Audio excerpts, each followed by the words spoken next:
amazing morning to you. Rise and shine up and at 'em. It is a phenomenal Wednesday. It is the 28th of August, and you are officially tuned into Cannabis, discussing the business of cannabis. And I am your host, Colette Ramsey. It's my pleasure to be here with you today as we discuss this important business, this amazing industry. You know that I'm just so excited about it because this is the business that never sleeps. I know that you can hear all the conversations, and we're dealing with 45 and what trade issues look like and all the challenges that we're having. But there's some industries where the business never sleeps. And so today we're going to talk about that component as it pertains to this amazing business of cannabis, the industry of cannabis. So whether you're tuning in live from WHPS TV 33 or cannabis.tv or Facebook or Roku or Fire Stick or however you met us this morning, we're having the conversation that matters. And the goal at the end of all of it is that you are educated, enlightened, empowered as always, because what's the use of having a conversation if you don't have a takeaway? If it's something that you can say, guess what? I get it, I understand it, let me move with it. Let me say a great, amazing morning to the members of the ancillary team, those folks that are part of the brain trust of CASE. CASE is the Cannabis Association for Social Equity. I have the pleasure of serving as its founder and executive director. And we are on a mission to advocate the fairness in this industry as it pertains to business opportunities, prosperity, treatment, legislation, and the like. So we're very excited. There are a lot of things that are happening that we are going to usher in into this space. And no matter where you are, let me tell you, so whether you're watching in California, if you're watching in Atlanta, great, amazing morning, Mr. Swan, he's watching out of Texas, or if it's wherever you are, that you can have membership there. We're looking to expand chapters, and it's all about meeting the legislation where the people are, creating the opportunities so that we can prosper in this industry. Too many times you might go to the conference and you'll get all this information, and then you feel excited and rejuvenated while you're in the space, while you're learning, and then you walk out of those doors and you're right back to normal because you don't know what to do with it. There's not necessarily a blueprint that you can follow, and there might not be someone there to help you, but not anymore. CASE is there to help you.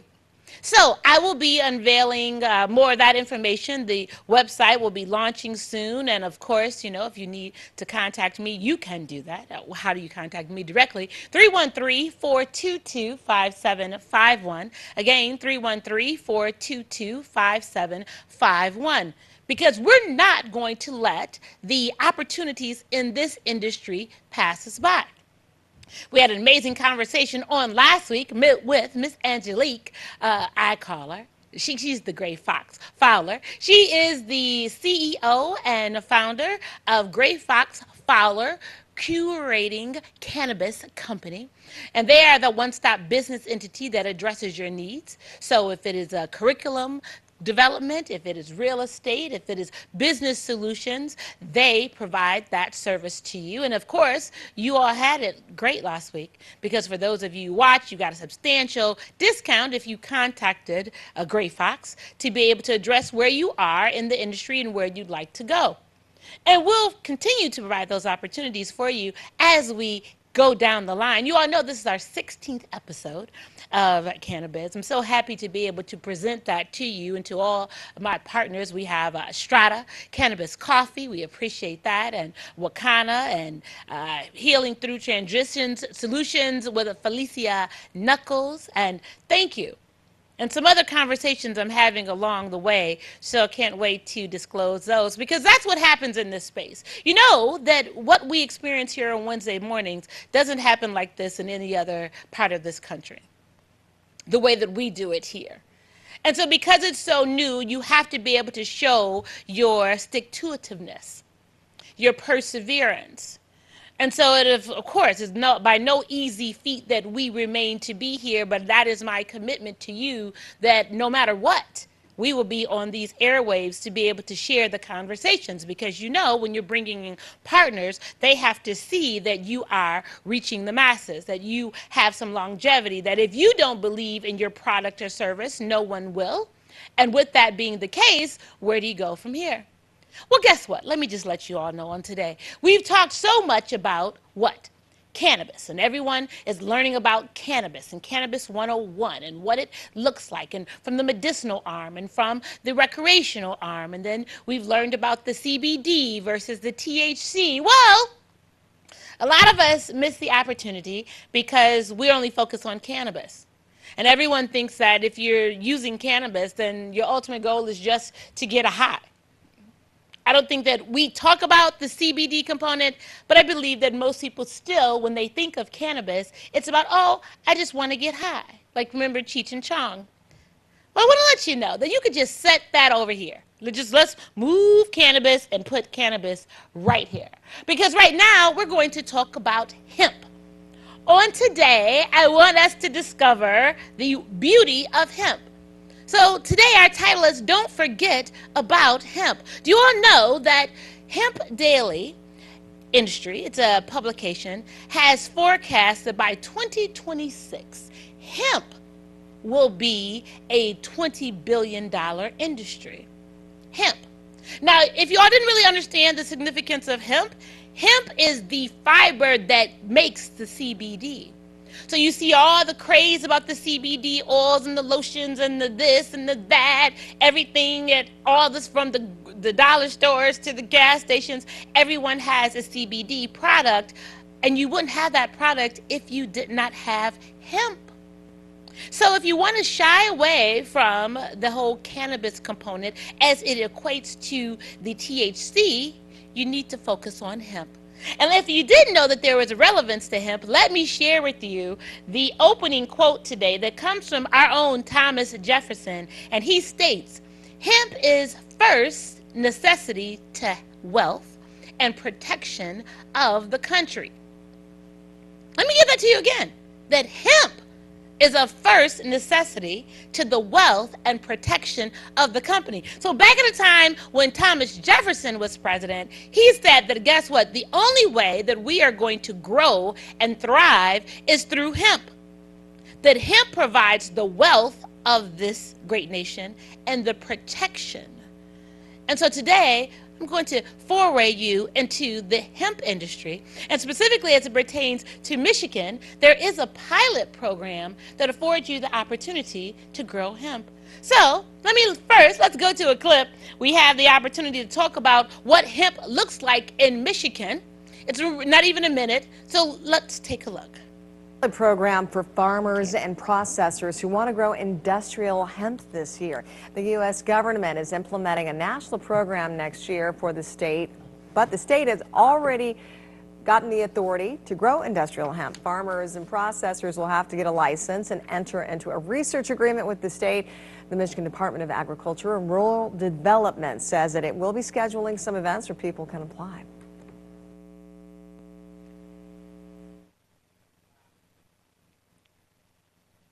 So it was really quick. It was really simple. What did they let you know? That right now, hemp is legal. The federal government has made hemp legal through the Farm Bill. And so you're not worrying about something being reclassified. You're not worrying about a product that can't go across state lines. You're not worrying about any of that with hemp. You are safe. Let me just say that, because a lot of times in our community, there's a misunderstanding about what happens with hemp. And so much so that there's a misunderstanding that I want us to dispel some of the myths as it pertains to hemp, a misunderstood product. Let me give you an overview. It's natural, it's misunderstood, it's legal. This is a story, and it's a brief, a few minutes, of hemp in the United States. It was known as a forbidden fiber in the U.S. since 1970. Hemp has taken the heat for almost 5 decades, that's 50 years, until the Farm Bill passed in December of 2018. Hemp was federally illegal to grow for commercial purposes, making it risky for business to invest in the new crop that was incorrectly classified as a drug. Everyone, So right now, 5 decades later, 50 years later, hemp is legal. It can cross state lines. You can grow it. And let's give you a perspective of everything that you can use hemp for. So if you all will, please engage us in a few minutes. It's an amazing clip that was created by Papagonia, and you'll see their relevance of how they're using hemp to enhance their textiles and the fibers and the products that they're producing. But let's see why hemp has been misunderstood. Let's take a look.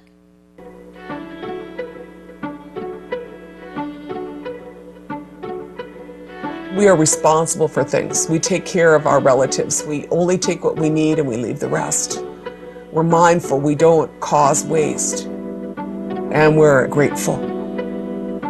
And so I approach this plant in that same way. And the lack of that gratitude has cost us greatly. And I feel that that plant can help us undo the mess that we've made, but we have to approach it right. You know, because we will get nowhere if we continue with the same aggressive industrial behavior. We will get nowhere.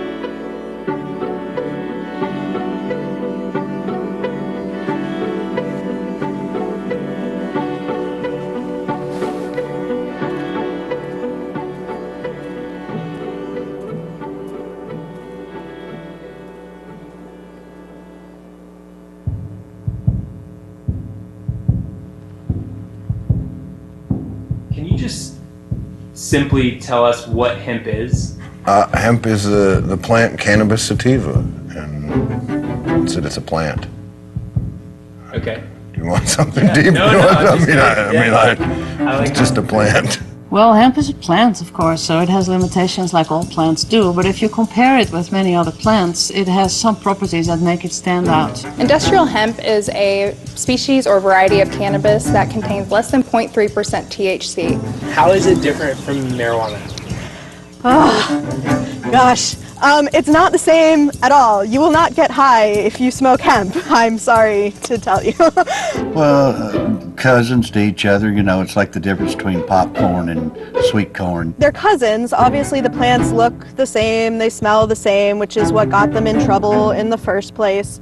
But hemp doesn't have the psychoactive properties that marijuana does. Marijuana currently has up to 25 to 30% THC content, and that's the chemical compound, the psychoactive compound that get you high. Cannabis is like breeds of dogs. I like to say it's a pit bull and a poodle. You've got your tiny Chihuahuas and you've got your large Great Danes. They're both dogs, but they're two completely different genetic animals. It's been called the plant of the 50,000 uses because you can use every part of the hemp plant for something. Well, they say there's 50,000 different uses, but I might beg to differ on that.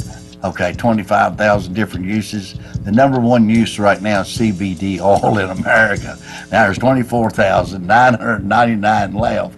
And so we'll start backwards from CBD and we'll go plastics, oil. Fiberboard, hemp concrete, hemp insulation, hemp carpets. The list goes on and on and on. Essentially, your entire house could be made out of hemp materials. You know, you plant the seed, and in roughly, 3 months, 4 months later, you have food, you have fiber for housing and clothing, you have oil.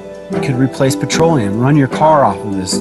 You could eat that oil. It's safe enough to eat and run your car on it. It's so high in omega-3s, omega-9s and 6s, it's a superfood. It's something that you can make just about anything from, and it's a crop of the future. We know that hemp has 3 times the tensile strength of cotton.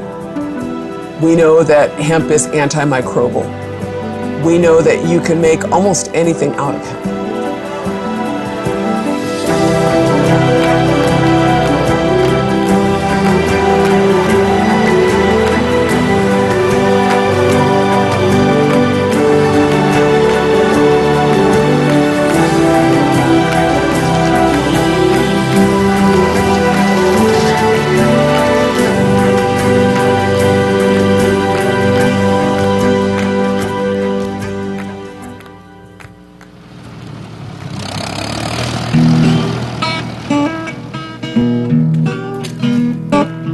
I think that the thing that I'm really the most excited about with this plant is the impact that it can have on our soils. The hemp plant will uptake, chemicals and metals within one season. In 5 or 4 months, it can be bigger than a person, and it can have stems this size.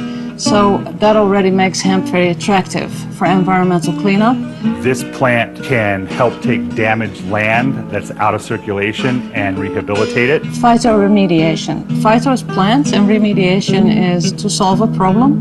So it's using plants to solve a problem of pollution. Soil health is kind of a big deal, right, wasn't it? Wendell Berry's wrote that it's the connector of all things in life. I mean, it's where we all start. So I think I get most excited about what it could mean for our soils if we start integrating it into crop rotations in a responsible and respectful manner. It has the potential to capture carbon, to reduce our entire agriculture footprint. So it's probably not the sexiest thing, but I guess that's just because I'm a dirt farmer. It's so interesting. A lot of people didn't know that you grow clothing and that you grow fiber. That's a new concept to a lot of folks. Our goal is to make clothes that last a lifetime and hopefully a couple lifetimes. Ideally, at the end of the day, you can just throw it out in the compost and then it just mulches right back in. Hemp is something that biodegrades back into the earth. And to me, what makes sense as humans in the Anthropocene, humans at any point in our existence is to not make our damage everywhere. And we've done a pretty good job at that. So to me, hemp is part of the return to a thoughtful and mindful way to clothe yourself.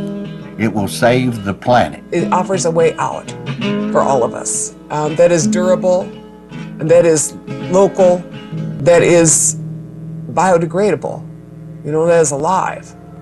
And that's the answer. Change the world, change the way you live, change the way you see things, change everything.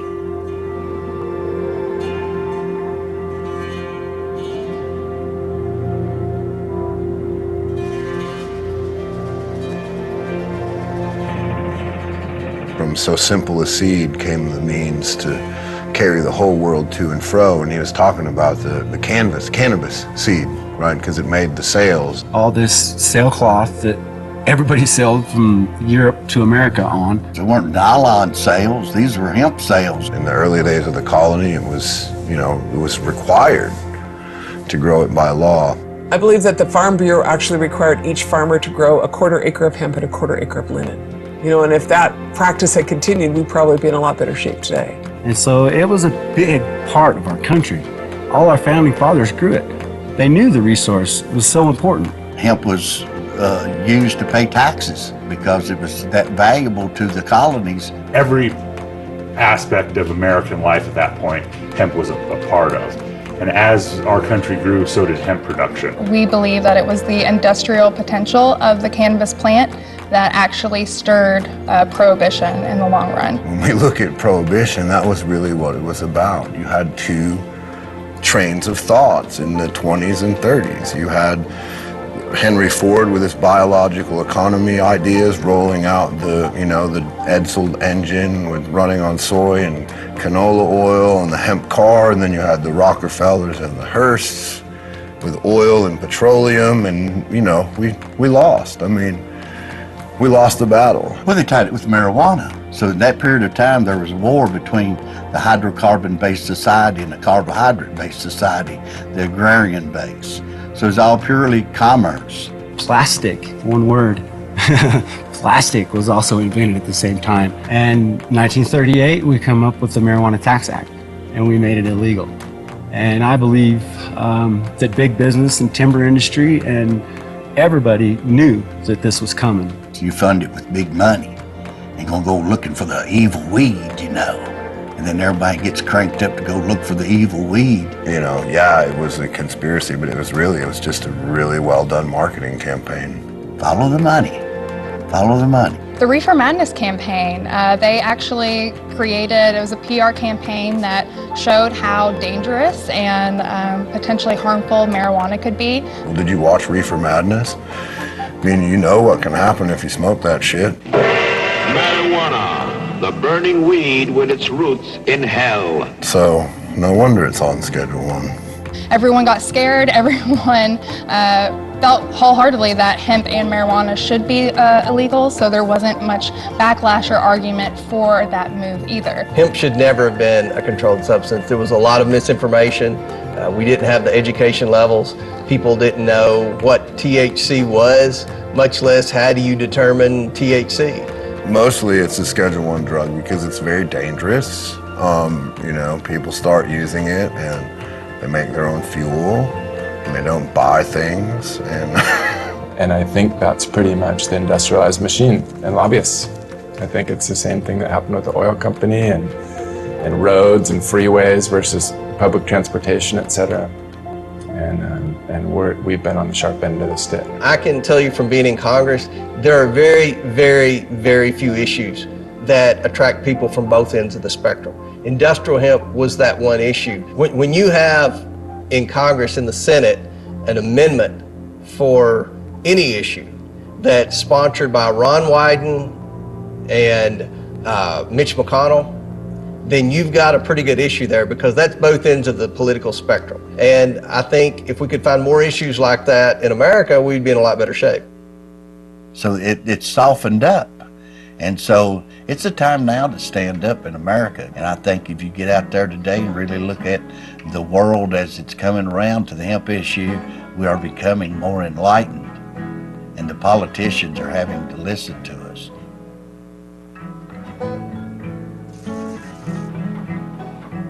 To get the news in December that hemp was finally legal felt like such a win for us. And it's a really exciting time to be part of the textile industry. The Farm Bill opens us much wider for many tribes because tribes now have a seat at the table and can set their own regulatory framework for hemp. The changing of the policies has to happen, and the Farm Bill really started the process. And we're not there yet, but I believe that it's the best start we've had in 57 years. And one of the freedoms that we're gaining back, and that's freedom to be able to grow this crop right here. I think people know that we used to make fabric in North America. They had a textile industry, but we don't any longer. That was offshored in the 1980s to the 1990s, stilling mills across this country. And so now, as is America, we don't actually make anything, we just buy. You know, 70% of our economy is based on purchasing things. We source our hemp from a really high quality producer out of China. Due to the fact that hemp has been illegal in the US for quite some time, we've been working with these Chinese suppliers who have been working with the hemp fiber for, hundreds of years. They're the experts in hemp right now. So now that hemp is legal in the US, it's this incredible first step, and it's opened a lot of doors for opportunity for hemp in the United States, but we're decades behind in terms of research and sort of building and starting and learning how to plant and learning regionally how to plant. That is just going to take a lot of time before we get something perfected.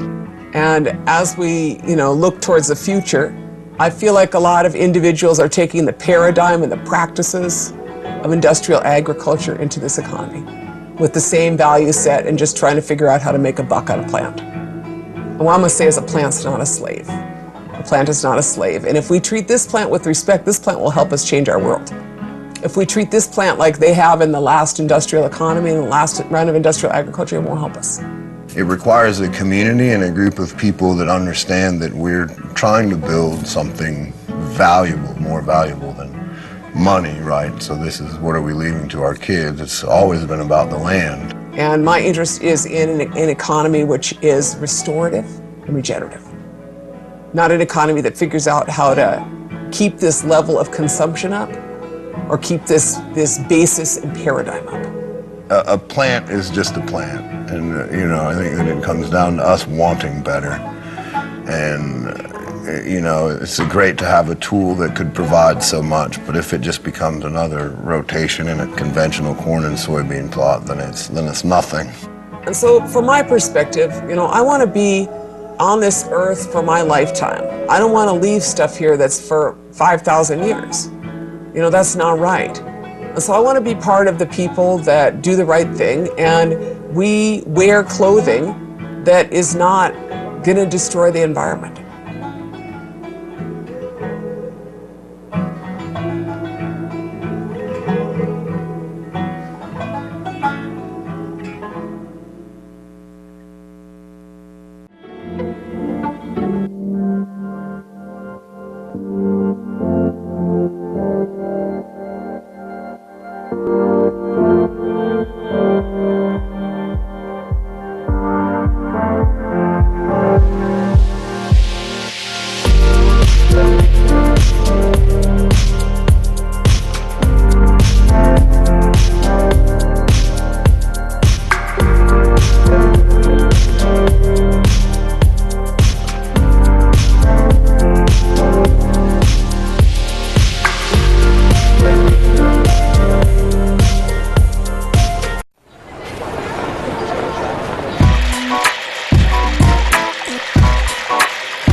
I'm the president of Strava Craft Coffee. We're a local specialty coffee roaster. We've been in business for a year and a half. We chose to celebrate the infusion of cannabis into some really fantastic coffee. The really great thing about Denver is that it's a community of innovators, of makers, of specialty foods, specialty experiences. And as we've moved into the cannabis community with our hemp-infused coffee, we've connected with members of this community that are extremely supportive. They believe in our vision and they help connect us with resources. We're using a hemp-derived CBD oil to infuse into the beans, and it produces some really fantastic results for consumers. You can enjoy a couple cups of coffee and not worry about coffee jitters, and it's fantastic for alleviating anxiety as well. We roast all of our coffees here in Denver, Colorado. We do the infusions here as well, and then package up in 12-ounce bags of whole bean coffee. And we sell those at a couple cafes locally in town, and we do sell those online, and they can order right there and we'll ship directly to their house. You can prepare it by a French press or AeroPress, however you like to prepare your coffee at home.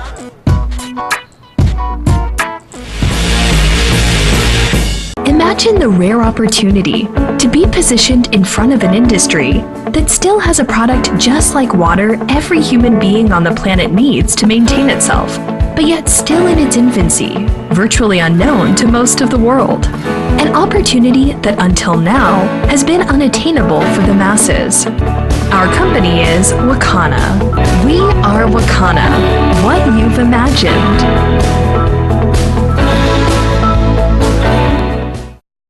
WHPR-TV is now on Channel 90. Check out all of your favorite morning talk shows on Comcast Channel 90 every day from 7 a.m. to 12 noon, and watch us anytime, day or night, on all of your favorite devices. Download the WHPR-TV Now app and take us with you wherever you go. WHPR-TV is now on Comcast Channel 90 every day from 7 a.m. till noon. WHPR-TV, a Watkins Broadcasting Company. You're watching Detroit's own WHPR-TV. Detroit Live.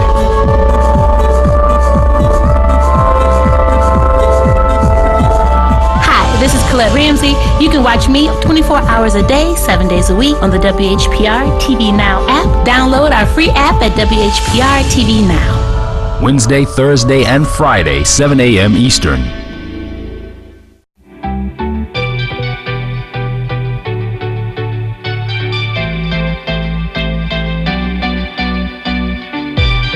You're watching WHPS TV, Detroit Live.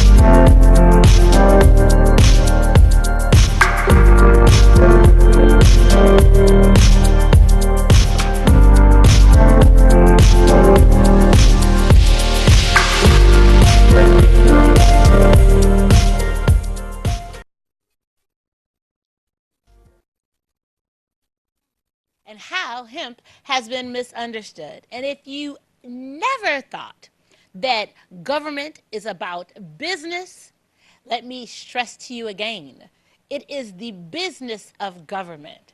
Did you notice the last part of the clip? The young lady said that they had been getting their hemp from China.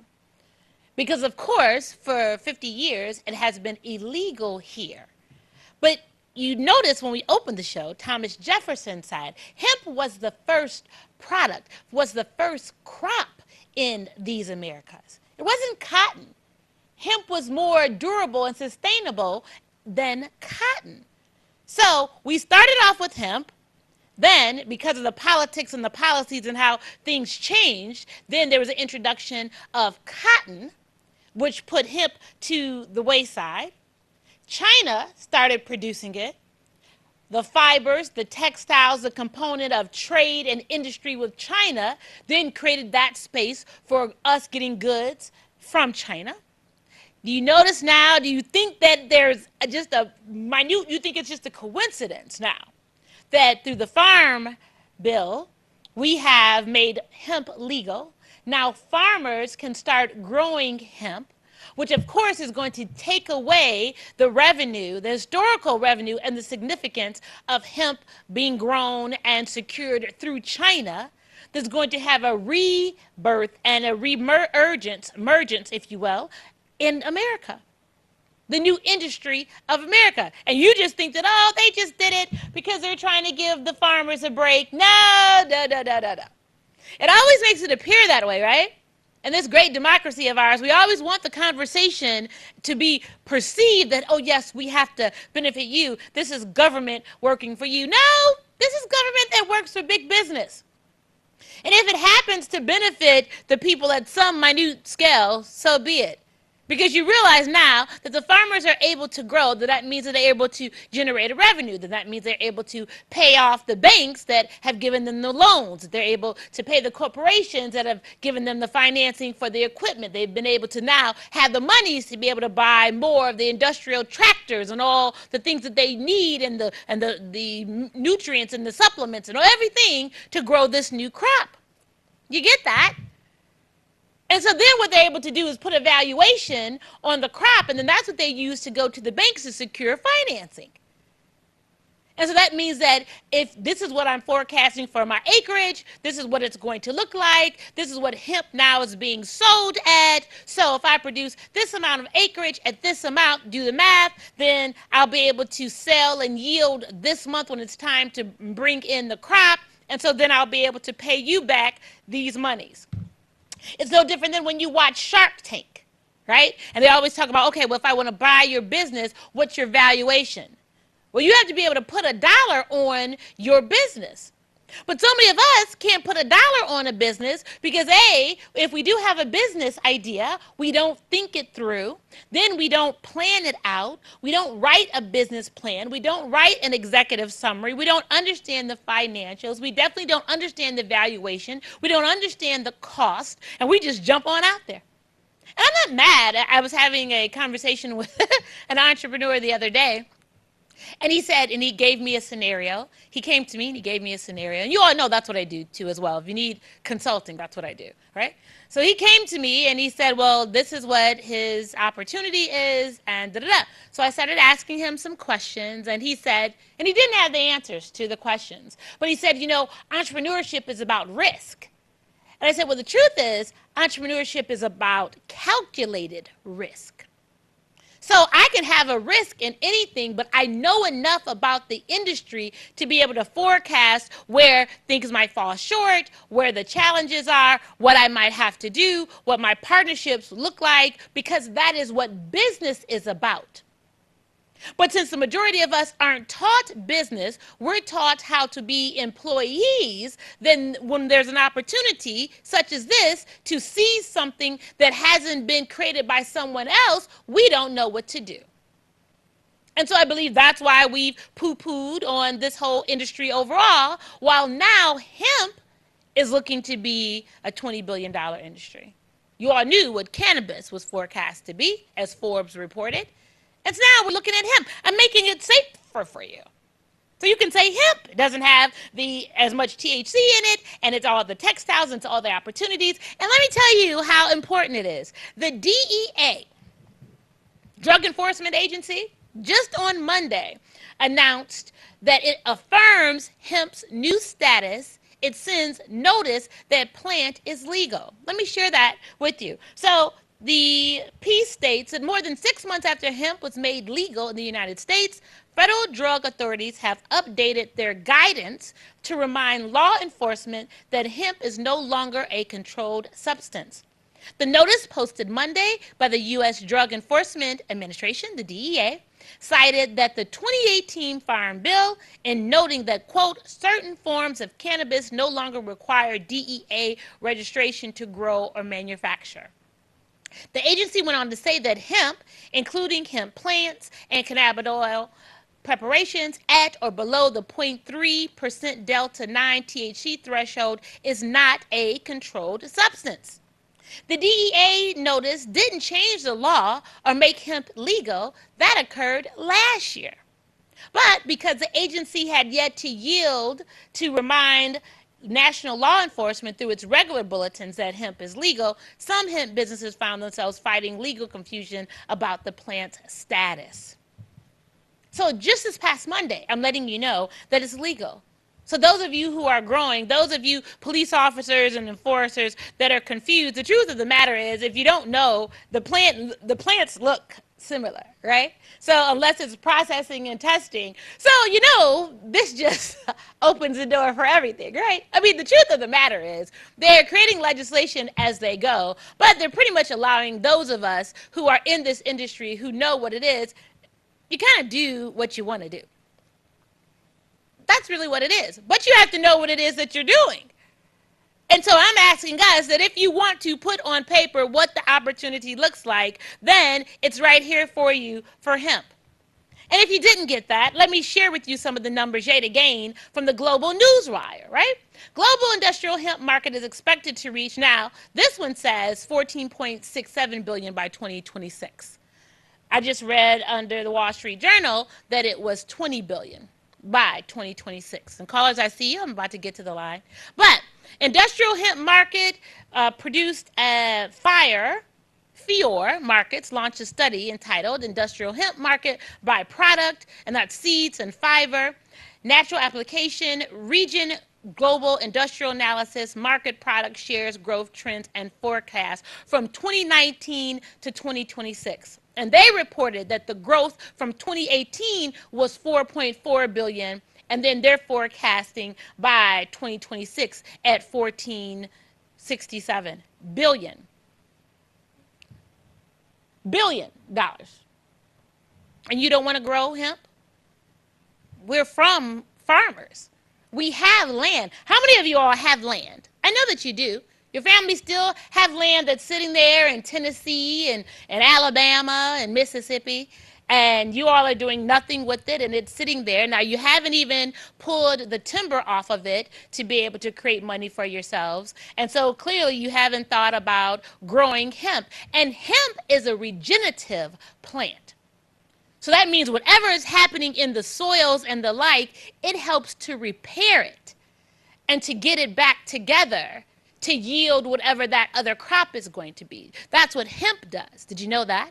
Let me go to the line, because maybe you didn't, and we can continue to have that conversation, but I appreciate your patience. Good morning to you.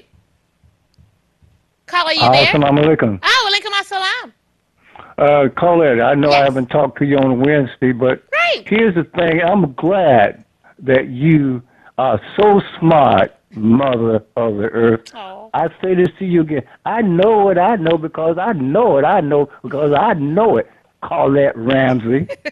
Okay. Tell your mother that Brother Thomas Tate said to her, to you, that she have passed a great gift on to you. I've listened to you talk about your mother and father, how you have did things. I've even watched one other thing that says so much about you.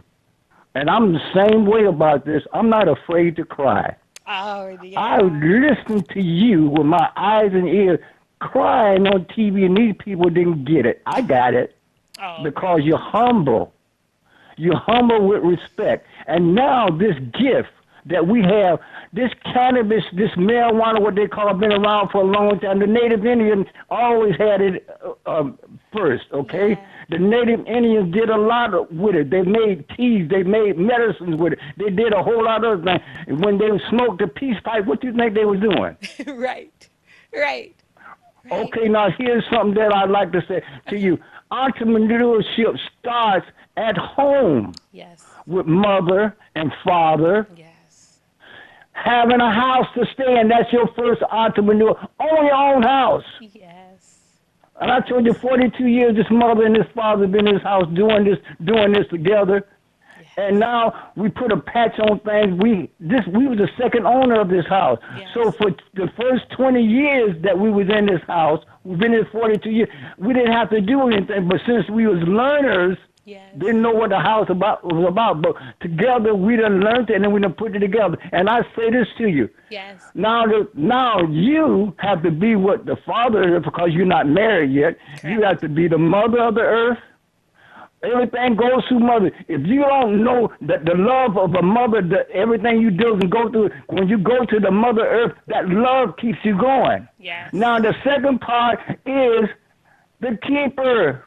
I keep telling you people about the keeper. If you keep it, that means you have to take care of your own finances. Yes. For everything that goes on, we call it paying those bills, the doctor bills, the food, the water, and the housing, the cars, and everything.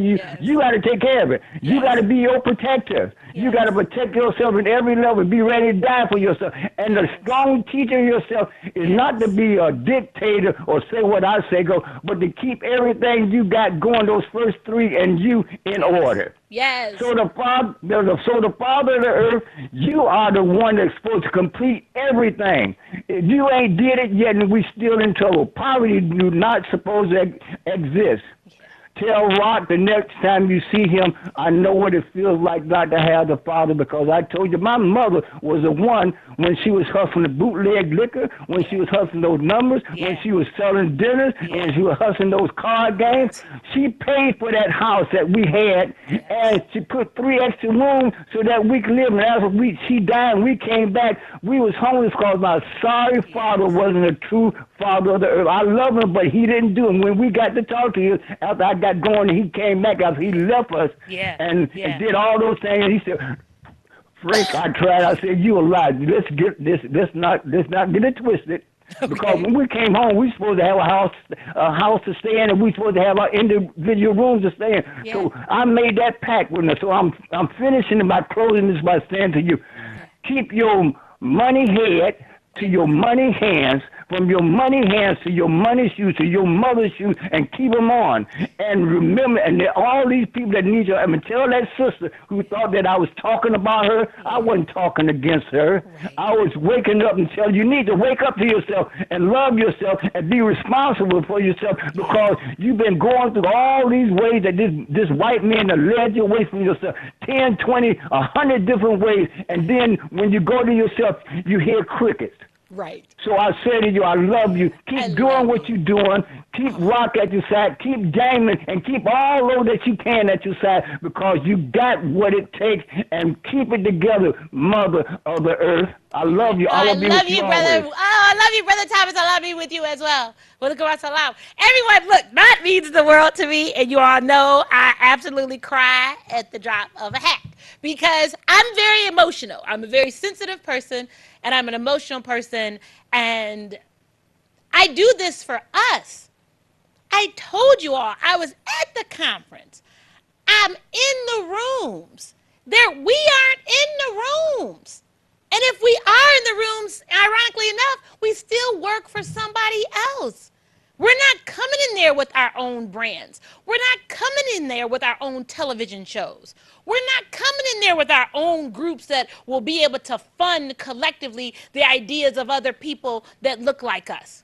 Do you know how rewarding it was for me to have a group of 6 of us that sat around, and each person had the opportunity to connect why each person was in the space? And the truth of the matter is that we were all better together, because everyone's individual dreams and goals played into the collective's goals, and it helped us help each other. And then there's an opportunity there. So if you want to invest in that project, you can do that. And we will raise the money to do that. That's what the membership does. Or we go to Cannabis Investment Group that I founded and own as well. I'm telling you all, there is more than one way to make this work for you. And in America, you have to understand finances. Like Brother Thomas said, what's the point in having a house? And that's the biggest fallacy in all this. They lull us to sleep in this, oh, you got to have this house. And it's all about the bells and whistles of the house. No, it's not. It's land value. You can have the raggediest house, but if it's on the best block.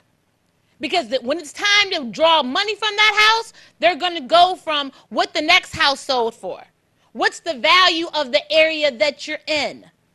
And then it's an asset. So you can secure monies, lines of credit from your home. That's the purpose of having that asset, to invest in your other business ideas and opportunities. If you have not built up your credit, if your credit, your income to debt ratio isn't big enough, do you think that I would present something to you? You know that in Michigan, the license for the pilot program, it's a pilot program, is $6,000 for hemp.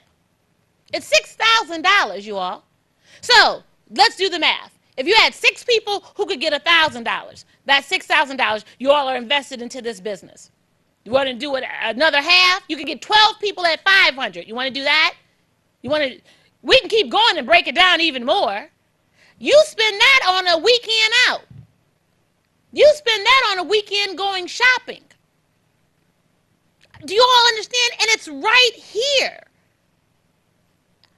I promise you, I am not. And then, if you don't want to do it this way, I should have brought that clip for you. The business of cannabis, they're talking about Miracle Grow. Do you know the valuation increase in stock for Miracle Grow, the parent company for Miracle Grow? Because all of these supplements are used within this industry to grow healthier plants. So you can get money that way. But, and to the Demetrius, great morning to you. He's a young man, the entrepreneur that I had the conversation with, and he said, you know about everything. I said, Demetrius, I read 10 publications a day. And I'm not saying that you ought to brag on what I do. I have to know. You have to know. If you have the information, you control the conversation, no matter what conversation and what room you go into. Because I promise you, the people around you, even with their PhDs and MBAs, they don't know, but we don't read. And we're afraid of everything. And because we don't know, then people who do know, we won't defer to them to help us. That's just who we are. That's who they've taught us to be to each other. Well, not here. I'm telling you right now, no matter where you are, I will meet you right where you are, and we will help you develop your business plan. We will help you develop your business model. We will help you secure funding for that opportunity. And if indeed you don't have the politics, we will help lobby in those political spaces to open doors for you. Having a conversation with my candidate. Great morning to you, Stokey. Out in the team. Great morning, Stokey. Team Stokey 2020. Having a conversation with him. And he was telling someone else that my campaign manager got Harvard on the line. My campaign manager got Yale on the line. And he wasn't saying it because like, oh. He was saying it in the sense that I wouldn't have known how to do that. I didn't even think to do that. And the truth of the matter is a closed mouth doesn't get fed, just like a closed hand doesn't get helped. And at the end of the day, you can see an opportunity, and if you don't open your mouth and ask for help, it will pass you by. That's like that whole adage. My dad and I were talking, great morning to you all parents, the other day, and he said, remember when they were talking about, was it like Peter? Remember the whole thing, like you die and then you go to heaven and you see all these boxes and you're walking by and they all had the name on you for you, and it said, oh no, don't ask, you don't want to know what's in those boxes. And they were like, oh no, I want to know. And they're like, no, because that's everything you could have had if you opened your mouth. Well, it won't be an excuse. You won't be able to say Colette and Case and any other resource that I can give to you didn't help you out along the way because you didn't open your mouth. It's not my fault. It ain't my fault. But I promise you I'm going to give you everything that could create a barrier, all the information that will remove that barrier of entry for you. Let me go to the line. Great morning to you. Thanks for your patience. Top of the morning to you. Hey, I can't hear you. Give me a little volume. Oh, top of the morning to you. Hey, top of the morning to you. Great show. Thank you. I would like to have this DJ 8 Mile. DJ 8 Mile would like to have a Kanna music flying with her at my location. Please call we do because I've talked to people around the country. Wait, 8 Mile, you're breaking up and we can't hear you. Oh, phone. Call me. I'm going to have a cat with international. Make a long story. Okay, so you want Cannabis to have a round table with international hip hop? Yes, correct. Oh, yeah, absolutely. Not a worry, not a problem. Whenever you want to set it up, not a problem. I keep trying to tell you all, we keep playing. This is our reparations. Y'all don't have to look at it that way because you keep asking the government to give you 40 acres and a mule or 40,000 and a Cadillac or whatever it is that you think the government's going to give you. You keep having your hand out and see what's going to happen. I want you to make real life example. There's a box called Mike Tyson. Never known to go to college. Never known to be a businessman. But right now, he has a prospect in Canada Farm, California. Yes. So if an ex-boxer with no college education can make this kind of business, I know I am. And this is what you're trying to say to all these folks. Yes. Because you look outside right now, in the state of Michigan, Detroit, we grow grapes. Yes. We have the opportunity now to make legal money. Yes. Okay? Yes. That's from his, not from the medical, from him. Yes. Because 100 years ago was used as, they used to manufacture hemp for road. Yes. So thank you. Oh, thank you. Just figure it out. Let me just tell you, figure out a day and a time. We can do a conference call. I have a conference call line number. You figure it out when you want to do it. I'll give you the number. Everyone can call in. We can block a time out, and we can have a conversation. When I get off the air, I'll hit you. Okay. All right. Thank you. I mean, everyone, that's what it's about. Let me get this call. Thanks for your patience. Good morning to you. Good morning, Queen. Excellent subject all the time. Thanks, King. Trying to put wealth in the hands of the black man and woman. Yes. You know, Queen, it's so hard. It's so hard. No, it's not, King. It's not hard. It's hard for some of us because of how we've been programmed. Yes. You know, we've been programmed in such a way that we're looking for a master, understand, to say it's okay. Yes. You can do this. Right. But, Queen, you know, my father, the most honorable Elijah Muhammad, told us almost 80-some years ago. Yeah. He said, buy land. A few of you pull your resources together and do things in unity or whatever. Yes. You know, he told us that the medium of exchange would be gold in the future. And we, for some reason, we just don't see it. Yes. You know, and I'm gonna have my daughter get in touch because we want to really just find out how to buy some stock in it. Yes. You know, we're part of a program with the Cairo Gold, where they own their own gold mine and whatnot. Mm-hmm.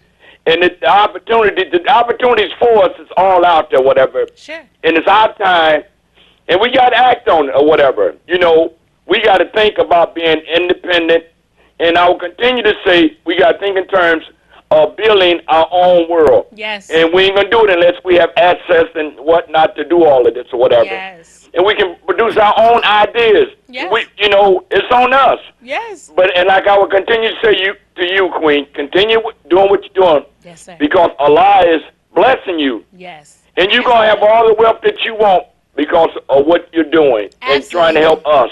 And so let me I love just you, tell Queen. you, I love continue you, to King. do what you're doing. Thank you so much. And the truth is, I walk in my wealth right now. let me let you all know. That's right. I am filled with all the joys and riches because of who we are and the ability to get in front of this airways and have these conversations, because I know it's about us, everyone. I know our time is up. This is about us. We will excel collectively, and no matter how it reaches you, just know that I'm here. I'm here to be a resource and an asset to you. Let me let you know our ending quote for today is, hemp is one of the greatest, most important substances of our nation. That's another quote by our own Thomas Jefferson. So if they knew enough to establish hemp, it's good enough for you. Don't forget about hemp. I won't. If you need a plan, I'll help you with it. Make your moments matter. Make today amazing. I pray that this conversation has been educational, enlightening, and empowering. Everyone that I'm needing to follow up with, I'll get you on a little later today. I appreciate you. I'll be back bright and early tomorrow morning at 7 a.m. for Coffee and Conversation with Colette. I'll see you then.